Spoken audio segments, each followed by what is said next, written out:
you, I will take the dog back. The breeder isn't necessarily saddled with your dog. The breeder, if he or she knows enough, will go to their local or their national breed club, and their rescue does what is known as breeder assist to help the Oh, breeder. yeah, I know. I worked with rescue for 20 years, and Right. that's Okay. how I met my Yeah. breeder. So we So got that covered. And she also knows that my dogs have a first home, that they would only go back to the breeder if their next home wasn't available for whatever reason. Right. But my main concern actually is the very short term. Like if something happens to me, like right now, and I'm not dead yet, but I want them to get fed tonight. I want them to be exercised tomorrow. I want them to get fed tomorrow. And then if nobody can care for them in the very short term until their other caregivers can get here, I want them to go to a specific kennel that knows them. And I want them to have money to pay for that. And but you have to have medium-term foster, for instance. Like you're in the hospital, you broke your leg, like Deborah did.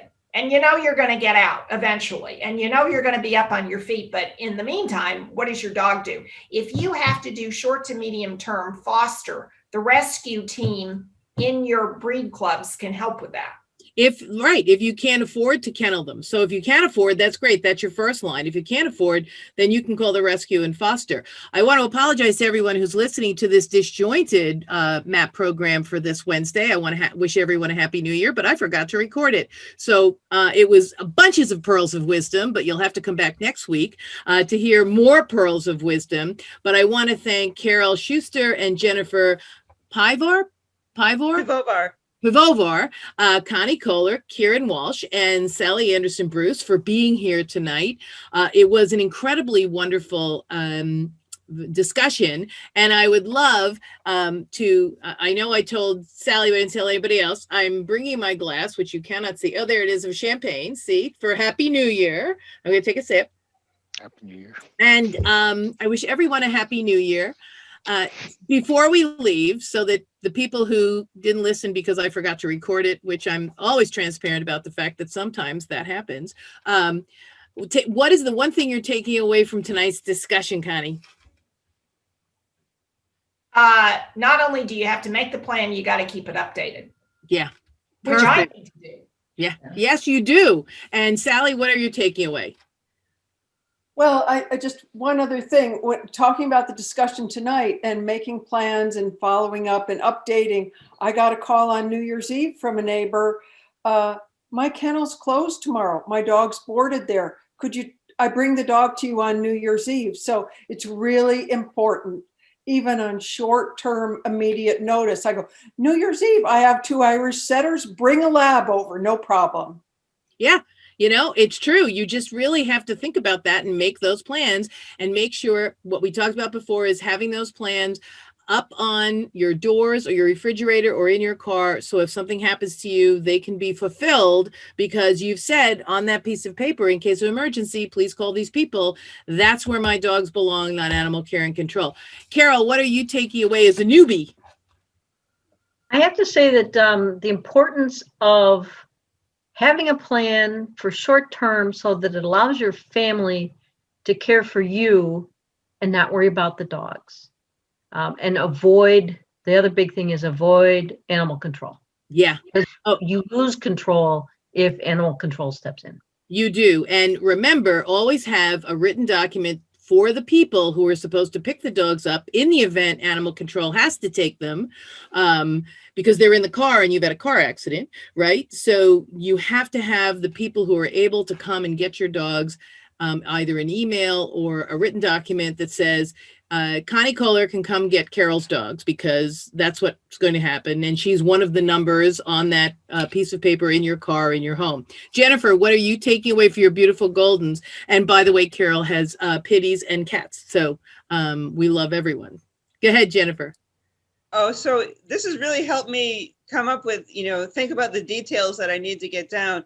I mean, I like I said, I was literally thinking about this all week. Well, my girl had a acute liver failure a couple of weeks ago, and so I went through this whole crisis, and I spent a lot of time sitting in the parking lot of the emergency vet clinic because you can't go in anymore. Right. So I had plenty of time to think. And it's like, well, what happens? You know, I can call my neighbor to go and feed my other dog, but there needs to be a better process. There needs to be something that's automatic that doesn't require me to intervene somehow, you know, and keep it up to date, because, you know, since the last time she came across the street to feed my dogs, which was pre-lockdown, you know, where I keep the dog food is different, you know, all of that stuff matters, and all of those details really need to get accommodated somehow.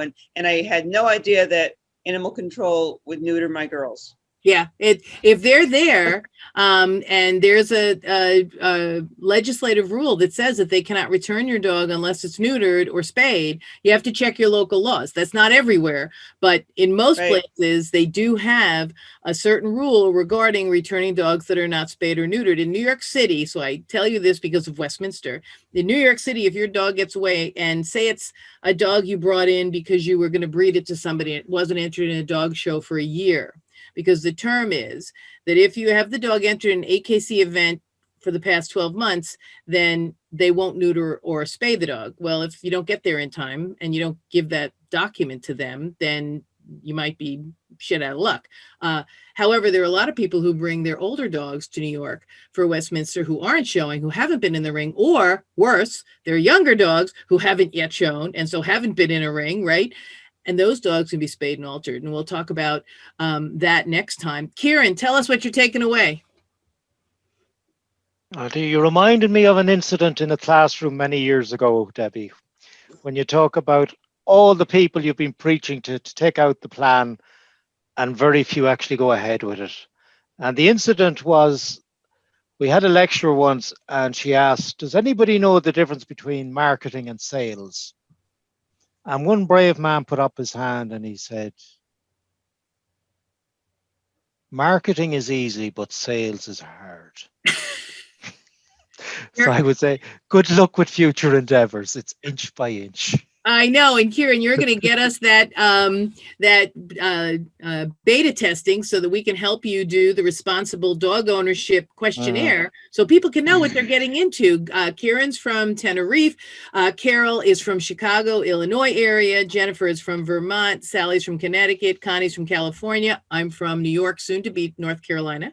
And I'm so glad all of you were here. I hope you join us again. We do this every week simply because this community helps us keep in the forefront of our mind, like you said, Jennifer, that you have to do this. So if you come every week, it's more likely you'll do it.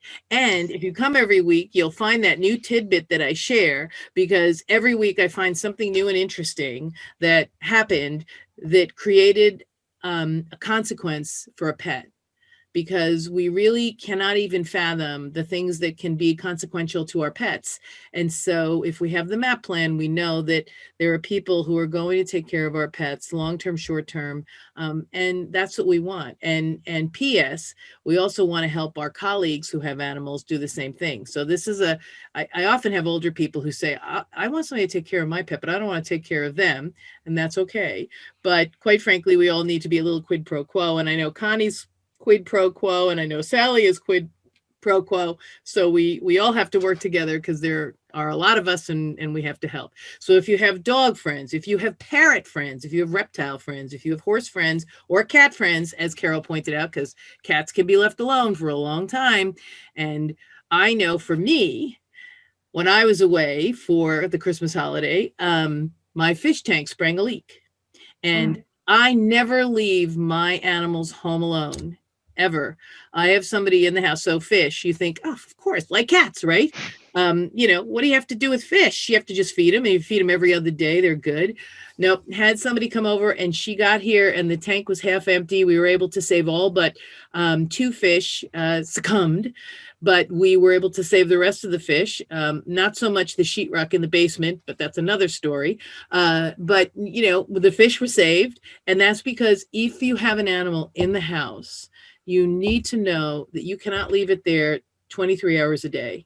You really need to find people who are going to care for your pet, who are going to stop by every 2 or 3 hours, even if they let them out in the backyard to run around. I'm a big believer, and this is sad to say, but I'm a big believer in never letting anyone walk my dogs. Sally walks my dogs because I trust her, but otherwise, my dogs are only going out in the back where it's fenced, because God forbid my dogs see a squirrel or a cat, get away. They're not coming back to that person, possibly. So for me, it's so much easier. And people say, oh, but I'd love to take your dog for a walk. Yes, but no, thank you. Yes, but no, thank you. That's why we have fenced in yards. And if you don't have a fenced in yard, then you really do need to work on making sure the person who you've appointed is familiar to your dog, so that if God forbid your leash breaks like mine did when my dog ran after a deer, that when they call the dog, it'll come back.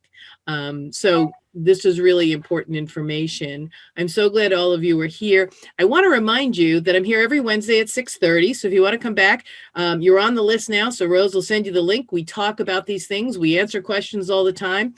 I am telling everybody about the February program, but there's no obligation to come. And the other thing is that I have a podcast that you might want to check out. Why Do Pets Matter? It's if you Google Why Do Pets Matter, it'll come up. I talk with veterinarians. I talk with luminaries. I mean, we have interviews with Temple Grandin. We have interviews with Marty Greer. We have interviews with, so many people. The list is huge. And all of them, well, I think are interesting. I don't know, Connie, you and Sally have listened to some. I think they're pretty interesting. And the blessing is that for 2021, my son, who is an editor of a Hollywood editor, a sound editor, just revamped the beginning and end of my podcast. So now it is really fabulous. Wouldn't you say, Rose? It's really fabulous because I had like a professional do it instead of in my office here.